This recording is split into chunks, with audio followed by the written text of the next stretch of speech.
Milestone Comics came from Milestone Media. And what that was it was a publisher in the 90s made primarily of black artists and black creators and black writers. You had a couple of industry cats who came together who said there wasn't enough representation in the comic book industry for people of color.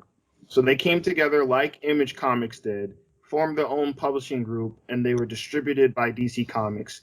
These guys are the ones responsible for Static Shock. These are the guys who made Static Shock into what it is right now. And they had a few other featured characters as well, like Icon and Rocket and Hardware and a couple other people as well. But Static Shock is the one that stood above them all and it really got into the mainstream and blew up to what it was to this day. So Milestone's legacy is pretty remarkable in the sense of what they were able to accomplish back then, to be taken seriously as a couple young brothers to come together and to make comics for us, by us, and to get distributed by one of the big two was pretty groundbreaking at the time. And the stories that they incorporated with their characters was resonating with us because they were telling it from our point of view, topics and subjects that were related to us. Rest in peace, Dwayne McDuffie, who really inspired the whole thing. DC Comics was clashing on them with certain things on what they wanted to accomplish, and they pushed for it, and they pushed for it hard. You know, they have a legacy with Static Shock, and what was discussed at the DC fandom was them actually still in talks and still in development of making the Static Shock live action movie. Now, oh man, do you feel that a Static Shock live action movie, what's the setting for that works? Because we already have Spider-Man in high school right now. So that lane has already kind of been taken up. So how do you do it? How do we get to that point? To do a modern age Static Shock, I think you put Virgil Hawkins in a college environment in 2020, 2021. Mm-hmm. I think that works a little bit better. Make him not as an adult, but place him in college, sophomore, freshman, to get his powers and go from there.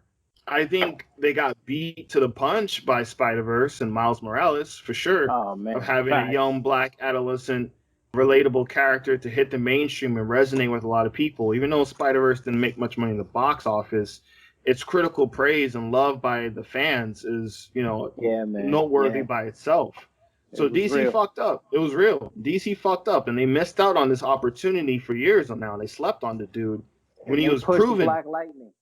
And they pushed Black Lightning. Now, I'm not sure it was because of licensing. I'm not sure because Milestone has a troubled kind of a mixed history with DC Comics. So I'm not sure if that was the case, because DC Comics had direct rights over Black Lightning, over Static Shock, but they missed out. That was a direct misfire on that. And I remember seeing Black Lightning announced, like, why the fuck do I care about Black Lightning? I want Static Shock, bro. Like, I didn't grow up on Black Lightning. Right. I don't even care if he's the original one. I grew up on Static Shock. I want Static Shock on the screen.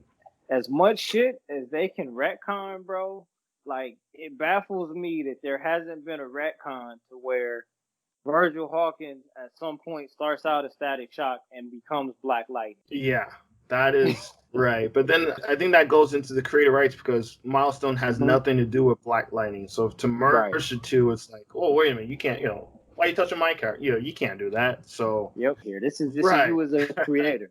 Yeah. Right. No one wants their shit to be merged like that. In hindsight, DC Warner Brothers should have picked up on Static, and they could have had that Spider-Verse pop. And just imagine Miles Morales, as big as he is now, could have been Virgil Hawkins again, get that pop again for a live action. So they could have beat Black Panther for the MCU. They could have. Could have beat Black Panther for the MCU. They could have beaten Spider-Verse. So DC always have had these opportunities, but never could. They were never in tune with, like, I guess, society, and never in tune with, like, what pulp culture and what audiences are perceiving and looking at. So, or what was next? Trying to be ahead of the curve.